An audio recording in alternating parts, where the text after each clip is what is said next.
श्री स्वामी समर्थ, जय जय स्वामी समर्थ. स्वामींचं नाव घेऊन मी या व्हिडिओला सुरुवात करते. हिंदू धर्मात ब्रह्मा, विष्णू आणि महेश या त्रिदेवांना महत्त्व आहे. यात विष्णूंना जगाचे पालनहार म्हटले जाते. विष्णू पूजनासाठी एकादशी समर्पित आहे. वर्षभरामध्ये एकूण 24 एकादशी येतात आणि जर अधिक मास असेल तर तेव्हा 26 एकादशी येतात. प्रत्येक एकादशीला आपले एक वेगळे महत्त्व असून प्रत्येक एकादशीचं वेगवेगळं नाव देखील आहे. त्यानुसार फाल्गुन महिन्यातील एकादशी तिथी 20 मार्च रोजी आहे. फाल्गुन महिन्यात येणाऱ्या या तिथीला आमलकी एकादशी किंवा रंगभरी एकादशी असं देखील म्हटलं जातं. या दिवशी आपल्याला श्री हरी विष्णू आणि माता लक्ष्मीची विधिविधानपूर्वक पूजा करायची आहे, सेवा करायची आहे, निरंतर जप करायचं आणि त्याचबरोबर आपल्याला काही उपाय देखील करायचे ज्यामुळे आपल्या जीवनामध्ये असणारं सर्व दुःख, सर्व विघ्न, सर्व दारिद्र्य हे नष्ट होईल. आणि म्हणूनच आपल्याला आज रात्री घरातून ही एक वस्तू बाहेर फेकून द्यायची आहे ज्यामुळे आपल्या घरामध्ये असणारे जेवढी पण भांडणं आहेत, अडचणी आहेत, इडापिडा आहेत, नकारात्मकता आहेत, संकट आहेत, दोष आहेत, ती सर्व दूर होऊन आपल्या घराची, आपल्या मुलांची, आपल्या पतीची भरभरून अशी प्रगती होणार आहे.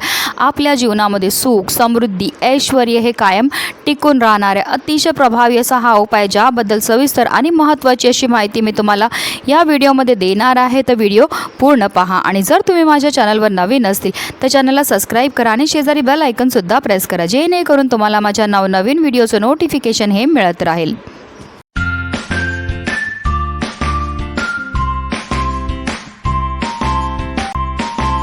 पंचांगानुसार आमलकी एकादशी 20 मार्च रोजी दुपारी 12:21 सुरू होईल तर दुसऱ्या दिवशी म्हणजे 21 मार्च रोजी दुपारी 2:22 समाप्त होईल.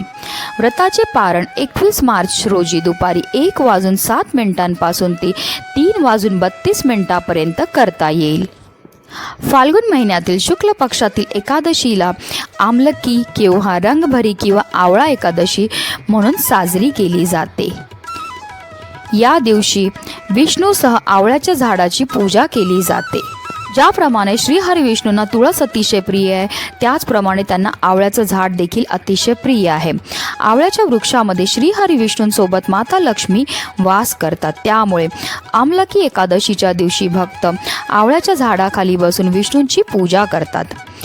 तसेच या दिवशी आवळा दान केल्याने 1000 गायी दान केल्या इतकं पुण्य प्राप्त होतं. त्याचबरोबर सर्व यज्ञाचे सुद्धा फळ प्राप्त होतं. या व्रताच्या प्रभावाने व्यक्तीला मोक्षाची प्राप्ती देखील होते.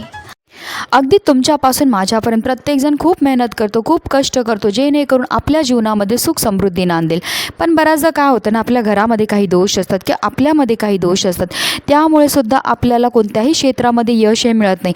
आपण मेहनत तर करतोय, कष्ट तर करतोय पण आपल्या कष्टाला, आपल्या नशिबाची साथ मिळत नाही. आपल्या घरी पैसा तर येतोय पण आलेला पैसा हा टिकत नाही. आपल्या घरामध्ये जर वारंवार भांडणं होत असेल, कलह होत असेल, कटकटी होत असतील, आजारपण येत असेल तर ह्या सर्व समस्या का उद्भवतात? तर ह्या उद्भवतात आपल्या घरामध्ये असणाऱ्या दोषांमुळे. आपल्या घरामध्ये जर वास्तुदोष असेल, पितृदोष असेल, आपल्याला की आपल्या घराला नजर लागलेली असेल तरीसुद्धा ह्या प्रकारच्या समस्या ज्या आहेत त्या आपल्या घरामध्ये उद्भवत असतात. आणि म्हणूनच अशा विशेष स्थितीला जर आपण असे काही विशेष उपाय केले तर ह्या सर्व समस्यांपासून आपल्याला मुक्तता मिळण्यामध्ये मदतही मिळत असते. तर हा जो उपाय तो आपल्याला संध्याकाळी करायचा. माता लक्ष्मीची जी आगमनाची वेळ असते त्यावेळेस आपल्याला हा उपाय जो आहे तो करायचा आहे. सगळ्यात पहिली वस्तू जी आपल्याला ह्या उपायाकरता घ्यायची ते म्हणजे काळे तीळ. आपल्याला ह्या उपायाकरता काळे तीळच घ्यायचे आहेत कारण तीळ हे श्रीहरी विष्णूंना अतिशय प्रिय आहे. कारण तिळाची उत्पत्ती जी आहे ती श्रीहरी विष्णूंच्या घामापासून झाली होती. दुसरी वस्तू जी आपल्याला घ्यायची आहे ते म्हणजे खडे मीठ. खडे मीठ जे आहे त्याच्यामध्ये जे तत्व असतात ते आपल्यामध्ये आणि आपल्या घरामध्ये जेवढी पण नकारात्मकता आहे ते दूर करण्याचं काम हे खडे मीठ करत असतात. आणि मीठ हे माता लक्ष्मीला अतिशय प्रिय आहे कारण माता लक्ष्मीचे 2 भाऊ, एक दाता आणि एक विधाता. दाता म्हणजे मीठ आणि विधाता म्हणजे तुरटी. आणि म्हणूनच आपल्याला जो आहे दुसरी वस्तू म्हणजे मीठ हे घ्यायचं आहे. त्याचबरोबर आपल्याला चिमूटभर जे पिवळी मोहरी घ्यायची आहे.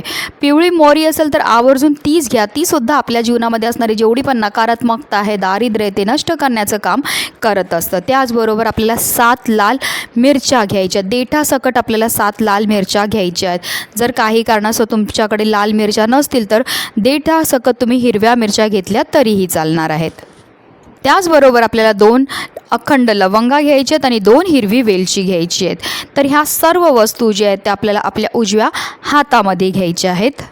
आणि त्यानंतर आपल्या घरातल्या प्रत्येक सदस्याच्या डोक्यापासून पायापर्यंत आपल्याला 7 वेळा ह्या वस्तू उतरवून घ्यायच्या आहेत.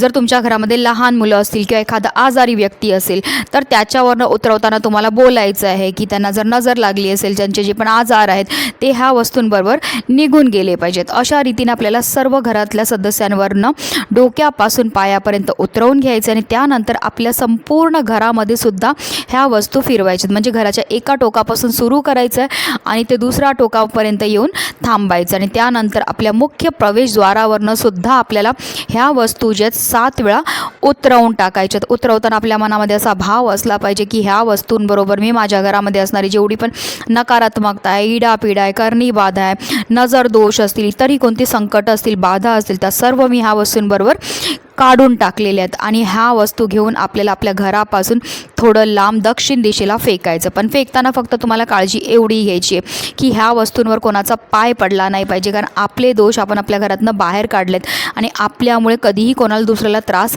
झाला नाही पाहिजे ह्याची काळजी आपल्याला स्वतःला घ्यायची आहे. आणि घरी यायचं आणि त्यानंतर जे आहे आपल्याला स्वच्छ हातपाय धुवून आपल्या स्वामींचं दर्शन घ्यायचं आहे. फक्त काळजी एवढी घ्यायची, जेव्हा ह्या वस्तू तुम्ही बाहेर फेकून देतात दक्षिण दिशेला त्यानंतर तुम्हाला मागे वळून पाहायचं नाही आहे. हा उपाय करताना सुद्धा तुम्हाला काळजी एवढी घ्यायची आहे की कोणी तुम्हाला रोखणार नाही, टोकणार नाही. ह्या वस्तूंची तुम्हाला काळजी घ्यायची आणि मग हा उपाय तुम्हाला करायचा आहे. उपाय अतिशय साधा आहे, सोपा आहे, पण त्याचा प्रभाव एवढा मोठा आहे की ह्यामुळे आपल्या जीवनामध्ये असणारी सर्व संकट, सर्व विघ्न, सर्व दोष हे दूर होऊन आपल्या घराची, आपल्या मुलांची, आपल्या पतीची भरभरून अशी प्रगती होणार आहे. आपल्या जीवनामध्ये सुख, समृद्धी, ऐश्वर हे कायम टिकून राहणार आहे. आणि म्हणूनच व्हिडिओ जास्तीत जास्त लोकांपर्यंत शेअर करा, जेणेकरून प्रत्येकाच्या आयुष्याचं कल्याण हो, हीच मनामध्ये इच्छा. श्री स्वामी समर्थ. जय जय स्वामी समर्थ.